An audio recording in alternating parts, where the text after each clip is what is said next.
Hi, I'm John Green. Welcome to my salon. This is Mental Floss on YouTube. And did you know that the word lemur comes from a Latin word meaning spirits of the dead? Carl Linnaeus, who named the animal, said, "I call them lemurs because they go around mainly by night in a certain way similar to humans and roam with a slow pace." So they're basically zombies then. And that's the first of many word origins I'm going to share with you today.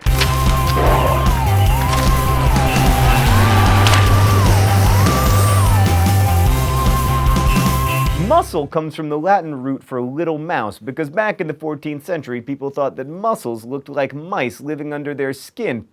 Obviously, they never saw my guns. How do you say fat honey badger in Latin? In the 12th century, a Latin love poem became very popular in Europe. It was copied many times and passed from person to person. The poem was titled Pamphilus, giving us the word for pamphlet. Yankee started with the Dutch, who lived in New York during the 1600s, when it was called New Amsterdam. Though the details can't be confirmed, the word is probably a combination of two Dutch names, Jan and Kees. This was either an insult that the English colonists called the Dutch, or the other way around. The meaning switched and became a positive word for American, unless you're a Southerner. Hippocampus is the Greek word for a horse-fish hybrid. In classic mythology, these monsters were associated with Neptune. The hippocampus in your brain apparently looks like those sea creatures, which I guess means the hippocampus looks something like this. The word berserk comes from ancient Norse fighters, also known as berserkers. The original term came from the Norse words bear and shirt, which is what the berserkers wore. Salmon comes from the Latin word salmo, or to leap. The origin of ketchup is hotly debated, but many people believe it came from China. The ancient Chinese used a similar word for the brine that they used to pickle fish, which is connected to ketchup in that they are both liquid-like, food-like phenomena. Another controversial term is kibosh, though most claim it can be traced back to Ireland, where a similar sounding term referred to the so-called cap of death, the hat that a judge would wear when sentencing someone to death. In the 13th century, the French used the expression mortgage, meaning death pledge. This term gave us the word mortgage. Aloof came from an English term in the 1500s for weather gauge. The English borrowed this root from the Dutch word loof, which meant the windward side of a ship. What does any of that have to do with being aloof?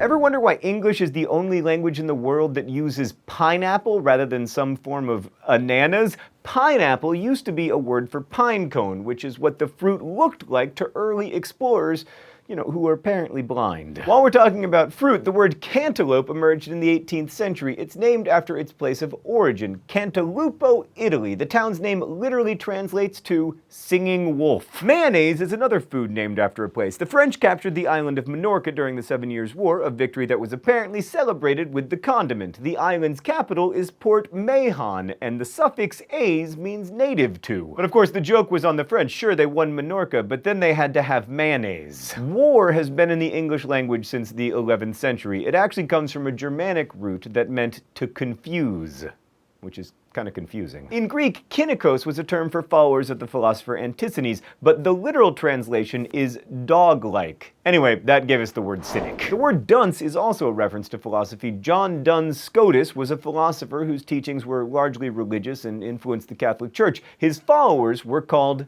dunces. Later philosophers weren't so impressed with his work, so dunce took on a negative connotation. Lukewarm is a tautology. Luke meant warm in Middle English, so when we say lukewarm, we're saying warm. Heresy comes from Greek. It meant choice. Apprehend emerged in the 1300s from the Latin word apprehendere, which meant to grasp. So when you apprehend, you are grasping meaning, or grasping someone in arrest. Jumbo probably was originally the word for elephant in a West African language. The word took on the meaning of large when an elephant in the London Zoo was named Jumbo in the 1860s. Which makes me dream of a world in which we actually had jumbo shrimp. In Old English, WYRD meant fate. Weirdly, that gave us the term weird. Ancient Romans who were running for office wore white, so the Latin word for white-robed gave us the term candidate. The fabric denim originally appeared in Nimes, France, so it was first called serge de Nimes, or fabric from Nimes, but the serge soon disappeared, leaving us just with denim. Similarly, jeans were named after their place of origin, Genoa, Italy. The French word for Genoa is jeans, or possibly gens. As you might have guessed, I don't speak French. Nice comes from the Latin word for ignorant. So maybe that's why nice guys finish last. Curfew is a combination of two French words, couvrir, to cover, and feu,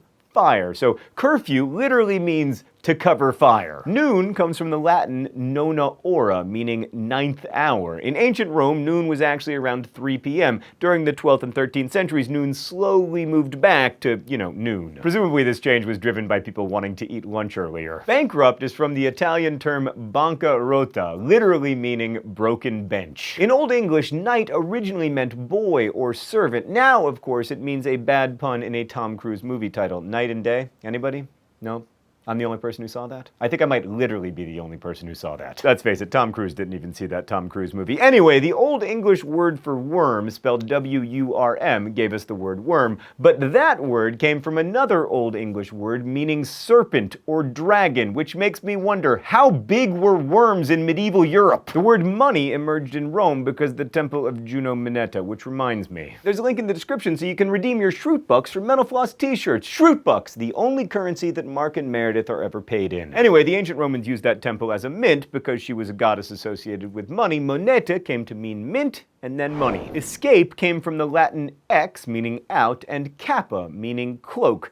The literal meaning probably comes from the idea that if a person was being pursued, they would disappear, leaving only their cloak behind. The Latin word for walking is ambulant, which resulted in ambulance. Ambulance first meant like a moving hospital before it became a specific term. The word didn't refer to an actual wagon carrying the wounded until the Crimean War in the 1850s. Also in the 19th century, Americans borrowed the word promenade, which referred to a formal walk that would occur at balls, and was shortened to prom. Lobster comes from a Latin word that also means locust.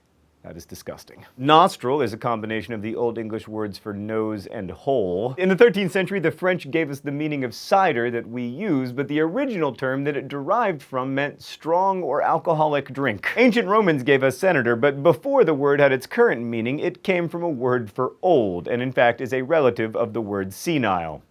I'm not surprised. Thanks for watching Mental Floss here on YouTube, which is made with the help of all of these nice people. Every week, we endeavor to answer one of your mind-blowing questions. This week's question comes from Ross Montgomery, who asks, where does the term hearse, as in, funerals, come from? Thanks, Ross. Now I get to talk about another word origin. Hearse comes from the Oscan term for wolf. But by the 13th century, it had become a term for decorative candles or a canopy over a coffin. How? I don't know. Maybe people draped wolves over their coffins. Anyway, eventually the meaning transformed into the hearse that we know today. Thanks again for watching Mental Floss, which, by the way, is not just a YouTube series, it's also a real-life magazine and a store where you can buy great t-shirts like this one, and if you use the code YouTubeFlossers, you get 15% off. As we say in my hometown, don't forget to be awesome.